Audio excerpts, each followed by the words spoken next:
Students, आज हम लोग क्लास 8th में कंप्यूटर सब्जेक्ट का लेसन 6 जिसका नाम है एडोब फोटोशॉप का परिचय, उसके बारे में पढ़ते हैं कि एडोब फोटोशॉप क्या होता हैगा।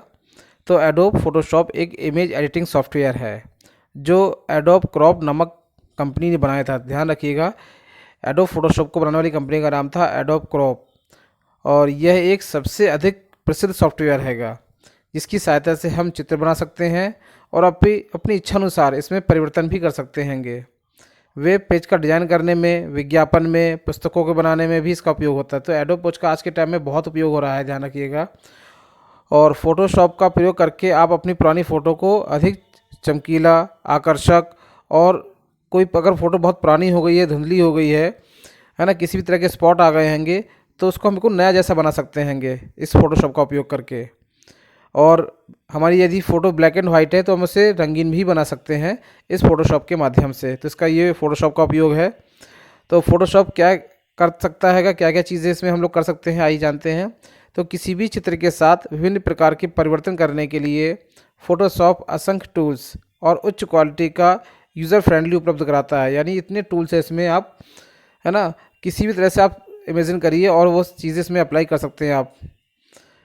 यद्यपि फोटोशॉप के सभी गुणों को इस अध्याय में एक साथ बताना कठिन होगा, फिर भी यहाँ इसके कुछ गुणों को हम लोग जो है वर्णन करने जा रहे हैंगे। जैसे नंबर 1, मॉडिफाइंग इन image, reaching photograph, creating graphics, manipulation image quality, और चेंजिंग इमेज फॉर्मेट। तो फोटोशॉप को शुरू कैसे करते हैं, आइए हम जानते हैं किस प्रकार से फोटोशॉप को जो चरणबद्ध आरंभ किया जाता है। तो सबसे पहले स्टेप में हम लोग जो है टास्क बार पर स्थित जो स्टार्ट बटन होता है उसे दबा देंगे, ठीक है। उसके बाद दूसरे स्टेप में हम लोग जो है स्टार्ट मेन्यू से प्रोग्राम पर क्लिक करेंगे, जो प्रोग्राम होता है उस पर क्लिक करेंगे, जिससे एक सब मेन्यू खुल जाता हैगा। और स्टेप 3 में हम लोग क्या करेंगे, खुलने वाले सब मेन्यू से फ़ोटोशॉप को चुनेंगे। फ़ोटोशॉप में काम करते समय आप नए चित्र को बना सकते हैं अथवा पहले से ही स्थित चित्र की हम लोग एडिट भी कर सकते हैं। तो दोनों तरह के काम हम लोग कर सकते हैं इसमें। फोटोशॉप वर्क एरिया के घटक देखिए क्या क्या होते हैं। तो इसके कई घटक हैंगे। जैसे number 1, title bar. Title bar application के नाम को प्रदर्शित करता है। दूसरा होता है मेन्यू बार। फोटोशॉप में अलग अलग कार्य करने के लिए मेन्यू बार मेन्यू कमांड्स उपलब्ध कराता है। विकल्प बार, यह बार मेन्यू बार के नीचे स्थित होता है और इसमें हम किसी भी समय जो है टूल बॉक्स में से अलग अलग विकल्प वाले टूल्स प्राप्त कर सकते हैं। टूल बॉक्स, टूल बॉक्स में से आप विभिन्न टूल जैसे कि एडिट, ड्रॉ, पॉइंट और व्यू इमेज का चयन कर सकते हैं। किसी भी टूल का प्रयोग करने के लिए आपके टूल बॉक्स में उसके आइकॉन पर क्लिक करना होता है, ठीक है। तो ये फोटोशॉप वर्क एरिया के घटक हैं। आइए इसमें कुछ और घटक भी हैं जो हम इसे डिस्क्राइब करते हैं। नेक्स्ट है इमेज एरिया। यह इमेज फाइल के उस भाग को प्रदर्शित करता है जिसमें आप कार्य करते हो। इस भाग को डॉक्यूमेंट विंडो भी कहते हैं। फ्लोटिंग प्लेट्स, फ्लोटिंग प्लेट्स देखिए क्या होता है। फोटोशॉप विंडो में दाईं ओर छोटी छोटी स्क्रीन एक के ऊपर एक रखी होती हैं, इन्हें फ्लोटिंग प्लेट्स कहते हैं। ये प्लेट्स चित्रों के रंगों और डिजिटल इमेज के दूसरे अन्य अंगों को निर्धारण करती हैं। इसके बाद है पैलेट वेल। पैलेट वेल देखिए क्या होता है। इस भाग में आप उन पैलेट्स को रख सकते हैं जिसका प्रयोग आप प्रायः कम करते हैं। पैलेट वेल में ब्रशेस, टूल प्रीसेट और लेयर कॉमास को देखते हैं। इमेज विंडो के भाग देखिए क्या क्या होते हैं। तो फोटोशॉप इमेज विंडो के निम्नलिखित भाग होते हैं। ड्राइंग कैनवास, यह वह भाग है जिसमें आप चित्र बना सकते हैं और उसे मॉडिफाई कर सकते हैं। दूसरा है टाइटल बार। इस फाइल के नाम को प्रदर्शित करता है। यदि फाइल का नाम सेव नहीं किया है तो टाइटल बार अनटाइटल्ड प्रदर्शित होता है। यह विंडो के कंट्रोल बटन को भी प्रदर्शित करती है। नेक्स्ट है रूलर। ड्राइंग कैनवास पर ऊपर की ओर बाईं और रूलर होते हैं जो चित्र को सही स्थिति में रखने में आपकी सहायता करते हैं। स्टेटस बार, यह इमेज विंडो के सबसे नीचे की ओर होता है। यह इमेज फाइल की वर्तमान स्थिति जैसे मैग्नीफिकेशन, साइज आदि बताता है। टूल बॉक्स इमेज प्रोसेसिंग में फोटोशॉप के टूल की अत्यंत महत्वपूर्ण जगह है। इसका प्रयोग करके आप फोटो पर अनेक तरह से कार्य कर सकते हैं। इसके बिना फोटोशॉप का कोई महत्व नहीं होता है। अभी तक आपने केवल सिलेक्शन से संबंधित टूल्स का अध्ययन किया है। अब हम इनके मुख्य टूल्स का अध्ययन करेंगे। आयताकार मार्क्यू टूल, इसकी सहायता से इमेज पर आयताकार सिलेक्शन कर सकते हैं। दूसरा है लॉसो टूल्स, इसकी सहायता से फ्री फ्रॉम सिलेक्शन कर सकते हैं। तीसरा है मूव टूल्स, इसकी सहायता से हम पूरी इमेज अथवा उसके चयनित भाग को मूव करा सकते हैं। और चौथा है मैजिक बॉन्ड टूल्स, और इसकी सहायता से आप जो है इमेज के समान रंगों वाले भागों का सिलेक्ट कर सकते हैंगे। नेक्स्ट पांचवा है क्रॉप टूल्स, इसकी सहायता से इमेज को काट सकते हैं। और छठवां है इरेजर टूल्स, इसका प्रयोग किसी पूरे चित्र अथवा उसके किसी भाग को मिटाने में करते हैं। सातवां हैंड टूल्स, इसकी सहायता से इमेज को जूम की अवस्था में ला सकते हैं। आठवां है ब्रश टूल, इसकी सहायता से चित्रों को बनाया जा सकता है और उसमें रंग भरा जाता है। नौवां है पेंट बकेट, इसकी सहायता से किसी चित्र में रंग भरा जा सकता है। और 10वां है आई ड्रॉपर टूल, इसकी सहायता से फोटोशॉप में पहले से ही स्थित किसी चित्र में रंग लिया जा सकता है। और 11वां है जूम टूल, इसकी सहायता से इमेज के किसी भी भाग को बड़ा किया जा सकता है। आइए अब हम जो है नई फोटोशॉप फाइल बनाना सीखते हैं, कैसे बनाते हैं। तो एक नई फाइल बनाने के लिए फाइल मेन्यू से न्यू कमांड पर क्लिक करेंगे सबसे पहले हम, अथवा Ctrl+N का प्रयोग भी कर सकते हैं हम। इस प्रकार का नया डायलॉग बॉक्स खुलता है और इस नए डायलॉग बॉक्स में आप निम्नलिखित गुणों को सेट कर सकते हैं। ठीक है, नंबर 1, सबसे पहले नाम, जिसमें इमेज फाइल के नाम को हम लोग पता चल सकता हैगा। दूसरा चौड़ाई और ऊंचाई, यानी आपको इस इमेज की चौड़ाई ऊंचाई कितनी रखनी है। इसकी सहायता से इमेज की विमाओं को पिक्सल, इंच, सेंटीमीटर और पॉइंट में निश्चित किया जाता है। रेजोल्यूशन, यानी रेजोल्यूशन से चित्र की चमक और साफ सफाई का पता चलता है। जितना ज़्यादा रेजोल्यूशन होगा चित्र उतना ही अच्छा होगा। और इसके बाद हम लोग देखते हैं कलर मोड, इसकी सहायता से चित्र के कलर मोड जैसे कि RGB, CMYK और ग्रे स्केल का निर्धारण किया जा सकता है। यानी इसमें किस तरह के कलर लाना है इसका निर्धारण होता हैगा इसके माध्यम से। ठीक है, आइए अब इसके बाद और कुछ इसके कमांड देखते हैं। बैकग्राउंड कंटेंट, यह इमेज की बैकग्राउंड विषय में सूचना उपलब्ध कराता है। फाइल को सुरक्षित करना, आप फोटोशॉप की अपनी फाइल को फाइल के सेव विकल्प से सेव कर सकते हैं। फोटोशॉप कई प्रकार की फाइल फॉर्मेट जैसे कि PSD, TIFF, GIF, JPEG और PDF उपलब्ध कराता है। फोटोशॉप फाइल का डिफ़ॉल्ट फॉर्मेट PSD है। ठीक है, तो ध्यान रखिएगा इसका डिफ़ॉल्ट फॉर्मेट क्या है, PSD। टूल बॉक्स का प्रयोग करना, टूल बॉक्स का किस प्रकार से प्रयोग करेंगे हम। तो टूल बॉक्स के असंख्य टूल होते हैं जिसकी सहायता से आप चित्र को अपनी इच्छानुसार बदल सकते हैं। पहला है colour picker. Colour picker tools की सहायता से आप फोरग्राउंड और बैकग्राउंड की सेटिंग कर सकते हैं। फोटोशॉप में जिस समय आप काम कर रहे हैं उस समय फोरग्राउंड कलर अपर बॉक्स में तथा बैकग्राउंड कलर लोअर बॉक्स में प्रदर्शित होता है।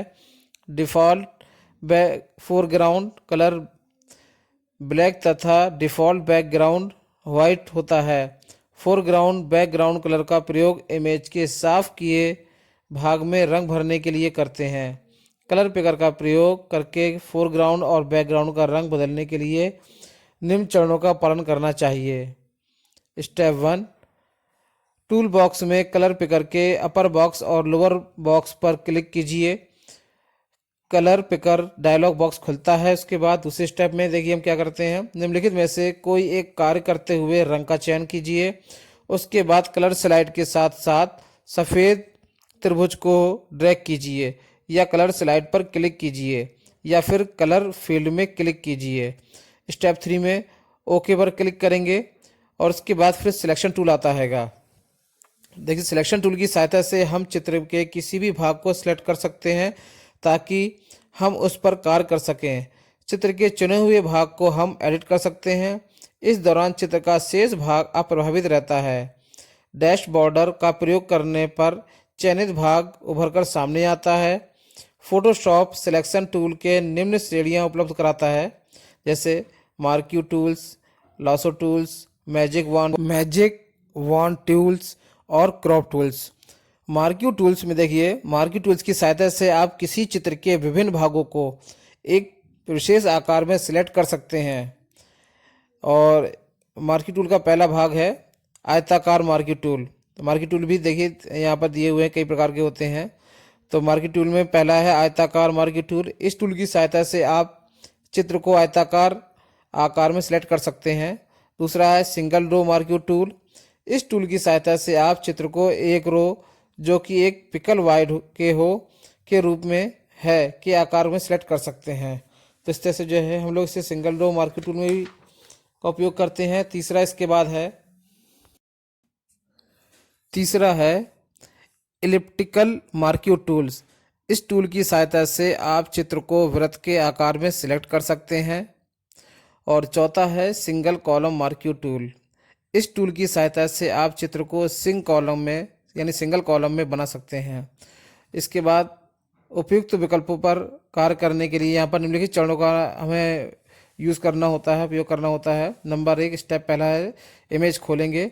उसके बाद दूसरे स्टेप में आवश्यक मार्क्यू टूल का उपयोग या चयन करेंगे। इसके बाद तीसरे स्टेप में हम जो है इमेज के किसी भी भाग का चयन करने के लिए उस पर माउस ड्रैग कीजिए। और इसके बाद अगला हैगा हमारा लासो टूल का प्रयोग कैसे करते हैं। तो फोटोशॉप में 3 प्रकार के लासो टूल होते हैं, lasso tool, polygon lasso tool और मैग्नेटिक लासो टूल।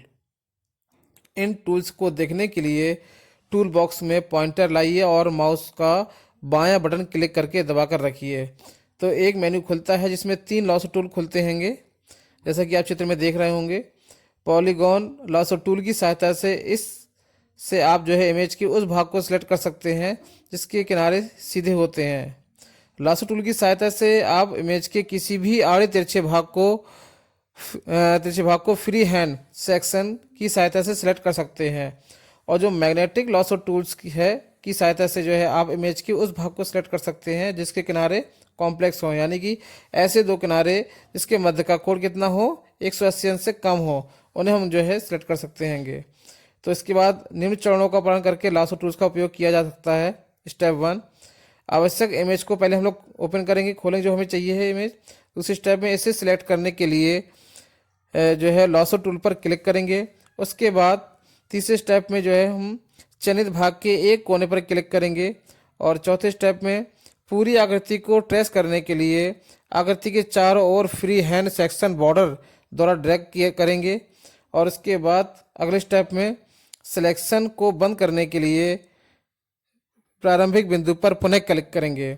और अगले स्टेप में सिलेक्शन को पूरा करने के लिए माउस का बटन छोड़ देंगे। तो इस तरह से जो है हम लासो टूल का प्रयोग करेंगे। निम्न चरणों का पालन करके मैग्नेटिक लासो टूल का प्रयोग किया जाता है। स्टेप 1, इमेज को ओपन कीजिए और मैग्नेटिक लासो टूल का सिलेक्ट कीजिए। इसके बाद स्टेप 2 में इमेज के बॉर्डर को सिलेक्ट करने के लिए माउस को इमेज के किनारों पर धीरे धीरे ड्रैग कीजिए। और उसके बाद स्टेप 3 में जैसे जैसे आप टूल को ड्रैग करते हैं वैसे वैसे यह कलर ड्रॉप करके इमेज का बॉर्डर बनाया जाता है। अगले स्टेप 4 में जब आप पूरी आकृति को ट्रेस कर लेते हैं और उस जगह पहुंच जाते हैं जहां से आपने आरंभ किया हुआ था, तब आपका कर्सर एक छोटे वृत्त का आकार बना लेता है। अगले स्टेप में यहां पर आकर क्लिक कीजिए। इस प्रकार आपकी पूरी आकृति ट्रेस हो जाती है। आप जानते हैं कि मैग्नेटिक लासो टूल का प्रयोग करके आप कॉम्प्लेक्स एजेस वाली इमेज का चयन कर सकते हैं। किसी इमेज को सिलेक्ट करने के बाद आप इसे 2 गुना कर सकते हैं। इसे कहीं भी ले जा सकते हैं, कॉपी पेस्ट कर सकते हैं। निम्नलिखित चरणों का पालन करके आप किसी इमेज को उसके बैकग्राउंड में से अलग कर सकते हैं। अगले स्टेप में कॉम्प्लेक्स किनारे वाली, जैसा कि यहाँ चित्र में दिखाया गया है, कोई इमेज ओपन कीजिए। लॉसो टूल की सहायता से ऑब्जेक्ट का चयन कीजिए। इसके बाद स्टेप 2 में सिलेक्ट मेन्यू को ओपन कीजिए और इन्वर्स विकल्प पर क्लिक कीजिए। इमेज के चयनित भाग को छोड़कर शेष भाग उभरता हुआ आपको दिखाई देगा। इसके बाद स्टेप 3 में डिलीट की दबाइए। फूल के अतिरिक्त इमेज का सारा भाग जो है बैकग्राउंड से डिलीट हो जाएगा, ये ध्यान रखिएगा इस तरह से। और इसके बाद स्टेप 4 में इमेज को सेव कीजिए और सिलेक्शन को क्लियर करने के लिए इमेज के बाहर कहीं भी जाकर से क्लिक कर सकते हैं हम लोग इस तरह से। मैजिक बैंड टूल की सहायता से हम इमेज के उन भागों का चयन कर सकते हैं जिसमें समान रंग होता है। इस टूल की सहायता से आप चित्र के किसी भी भाग को अपनी इच्छा अनुसार सेलेक्ट कर सकते हैं। टॉलरेंस बताता है कि रंगों को किस प्रकार मिलाना चाहिए। एंटी अलाइज्ड, इस विकल्प की सहायता से आप इमेज के किनारों को बारीक अथवा मोटा कर सकते हैं। नेक्स्ट है कॉन्टिग्यूज, इस विकल्प की सहायता से आप पास के उन भागों का चयन कर सकते हैं जिनमें समान रंग होते हैं। और इसके बाद यहाँ पर जो है निम्न चरणों का पालन करते हुए मैजिक बैंड टूल का प्रयोग किया जा सकता है। तो ये चरण कौन कौन से हैं? पहला स्टेप 1, मैजिक टूल बैंड का पर क्लिक कीजिए। स्टेप 2 में जो है हम लोग विकल्प पर, जो विकल्प बार था पर टॉलरेंस, एंटी अलाइज्ड और कॉन्टिग्यूज विकल्पों का चयन करेंगे। और स्टेप 3 में जो है इमेज के में जिस रंग को आप भरना चाहते हैं उस पर क्लिक करेंगे। और इसके बाद नेक्स्ट है क्रॉप टूल का प्रयोग करना। तो क्रॉप टूल कैसे हम लोग प्रयोग करेंगे? तो फोटोशॉप टूल बॉक्स में क्रॉप टूल का प्रयोग करके आप किसी इमेज के अनचाहे भाग को हटा सकते हैं। जैसे मान लीजिए कोई ऐसा भाग है फोटो में जो आप नहीं चाहते हो कि रहे, तो आप इस क्रॉप के द्वारा जो क्रॉप टूल का उपयोग करके जो हम ऐसे भाग को हटा सकते हैं। तो इसके देखिए क्या निम्न स्टेप है, किस तरह से इसे बना सकते हैं हम लोग। तो स्टेप 1 में आवश्यक इमेज को ओपन करेंगे जो हमें इमेज को क्रॉप करना है। दूसरा, टूल बॉक्स में से क्रॉप टूल का चयन करेंगे और माउस पॉइंटर को की जो आकृति होती है के आकार समान हो जाती है, जैसे कि स्टेप 2 में आप देख रहे हो इस आकृति को। और स्टेप 3 में पॉइंटर के इमेज को ऊपर लाएंगे और इमेज को जिस भाग को हम लोग सेलेक्ट करना चाहते हैं उसके एक भाग पर माउस को क्लिक करके उसके चारों ओर ड्रैग करेंगे। और उसके बाद स्टेप 4 में जो है माउस बटन को छोड़ देंगे और इमेज के चारों ओर क्रॉप मार्क्यू प्रदर्शित दिखाई देगा आपको। कितने भाग आपको सिलेक्ट किया हुआ, कितना भाग आप जो है क्रॉप करना चाहते हैं वो दिखाई देगा आपको। और स्टेप 5 में जो है मार्क्यू पर चित्र को छोटा करने वाले हैंडल को देखिए। इन हैंडल को ड्रैग करके आप मार्क्यू के आकार को व्यवस्थित कर सकते हैं। तो इस तरह से जो है हम लोग क्रॉप कर सकते हैं। और छठवें स्टेप में जो है हम लोग क्रॉप मार्क्यू को व्यवस्थित करने के पश्चात आप इसके अंदर कहीं भी डबल क्लिक करेंगे। और स्टेप 7 में मार्क्यू के बाहर वाला भाग चित्र से फिर हट जाएगा। इसके बाद नेक्स्ट है आपका मूव टूल का देखिए क्या उपयोग है। चित्र की सहायता इसमें चित्र के चयनित भाग को एक स्थान से दूसरे स्थान पर ले जाने के लिए मूव टूल का प्रयोग किया जाता है।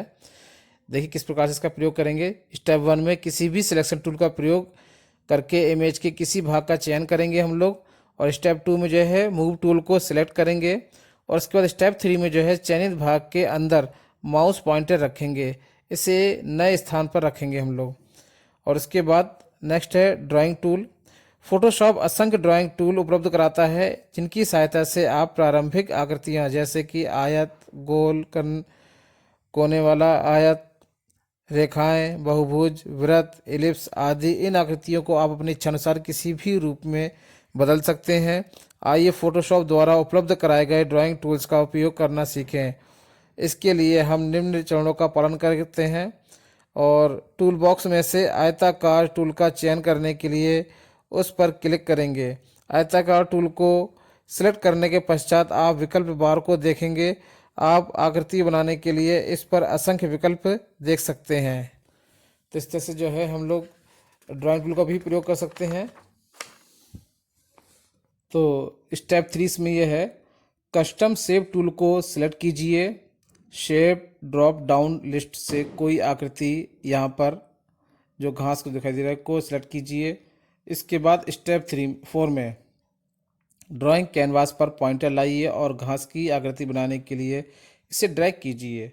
स्टेप 5 में संलग्न चित्र में दिखाए अनुसार घास का पैटर्न बनने के लिए चरण 4 को दोहराएं।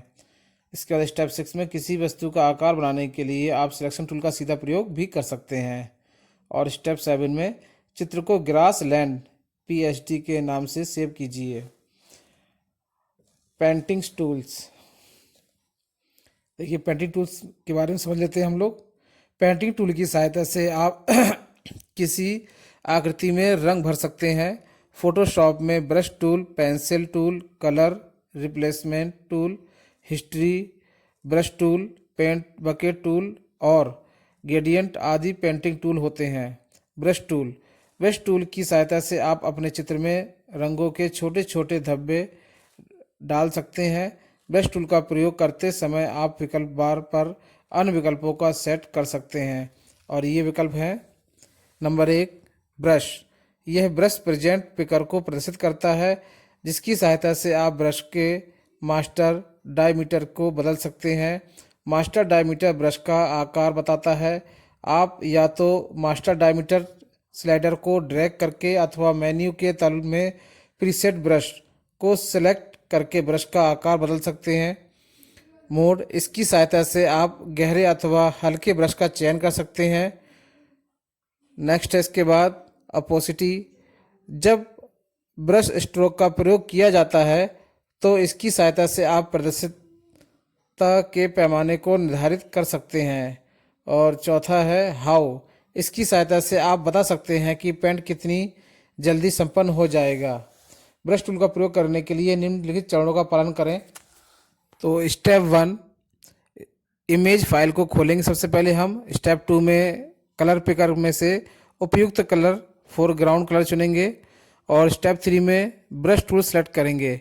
उसके बाद स्टेप 4 में ऑप्शन बार से ब्रश का आकार और ओपेसिटी सिलेक्ट करेंगे। उसके बाद स्टेप 5 में इमेज पर ब्रश का प्रयोग करते हुए पेंट स्ट्रोक्स डालने के लिए माउस को ड्रैग करेंगे। इसके बाद नेक्स्ट है ग्रेडियंट टूल्स। चयनित भाग में रंग भरने के लिए ग्रेडियंट टूल का प्रयोग किया जाता है। आप इनमें से किसी एक प्रकार के ग्रेडियंट्स का चयन किया जा सकता है, जैसे लाइनियर, रेडियल, एंगल, रिफ्लेक्टेड और डायमंड। किसी भी सिलेक्शन टूल का प्रयोग करके इमेज के उस भाग का चयन कीजिए जिसमें आप रंग भरना चाहते हैं। ग्रेडियंट टूल का चयन और ऑप्शन बार में ग्रेडियंट सैंपल बॉक्स पर क्लिक कीजिए। ग्रेडियंट डायलॉग बॉक्स खुलता है। प्रीसेट ग्रेडियंट फिल को सिलेक्ट कीजिए अथवा ग्रेडियंट एडिटर डायलॉग बॉक्स में नया ग्रेडियंट डायलॉग बॉक्स तैयार कीजिए। डायलॉग बॉक्स को बंद करने के लिए ओके पर क्लिक कीजिए और उसके बाद अगले स्टेप में विकल्प बार में से उपयुक्त ग्रेडियंट का प्रकार चुनिए और अगले स्टेप में स्टेप 6 में चयनित भाग के उस भाग पर माउस रखिए जहां पर आप प्रारंभिक बिंदु सेट करना चाहते हैं। अब अंतिम भाग को सेट करने के लिए माउस को ड्रैग कीजिए। तो हमें जो है कलर, इसके बाद आता है कलर रिप्लेसमेंट टूल। तो इसका उपयोग हम लोग कैसे करेंगे, तो फोटोशॉप पर रिप्लेसमेंट टूल आपको यह विकल्प उपलब्ध कराता है कि आप इमेज के फोरग्राउंड कलर को बदल सकते हैं। जब आप इस टूल को सिलेक्ट करते हैं तो माउस पॉइंटर टारगेट सिंगल जो सिंबल होता है में बदल जाता है। जैसे जैसे आप रिप्लेसमेंट टूल को ड्रैग करते हैं यह इमेज के उस वास्तविक रंग को चुनता चला जाता है जिसे आप बदलना चाहते हैं। विकल्प बार पर आप विकल्प रिप्लेसमेंट टूल के व्यवहार को नियंत्रित रखकर अन्य सेटिंग पर कर सकते हैं हम लोग जो हैं। जैसे नंबर 1 है टॉलरेंस की सहायता से आप यह जांच कर सकते हैं कि सैम्पलिंग के लिए रंगों को किस प्रकार मैच किया जाता है। नंबर 2 सीमाएं, इसकी सहायता से आप जांच कर सकते हैं कि एडजेसेंट कलर के उन पिक्सेल्स को जिनमें सैंपल कलर होता है को रिप्लेस करना है अथवा नॉन एडजेसेंट एरिया को रिप्लेस करना है। कलर रिप्लेसमेंट को प्रयोग करने वाले चरण जो हैं निम्न हैं। नंबर 1 टूल बॉक्स के कलर पिकर में फोरग्राउंड कलर को सेट करें। नंबर 2 दूसरे स्टेप में कलर रिप्लेसमेंट टूल को सेलेक्ट कीजिए। पॉइंटर शेप टारगेट में बदल जाता है और स्टेप 3 में जो है विकल्प बार में से टॉलरेंस और लिमिट्स के लिए उपयुक्त विकल्प सेट कीजिए। और चौथे स्टेप में जो है इमेज के उस भाग पर टारगेट सिंबल को ड्रैग कीजिए जिसके रंग को आप बदलना चाहते हैं। तो आई होप आप लोगों को ये चैप्टर समझ में आ गया होगा।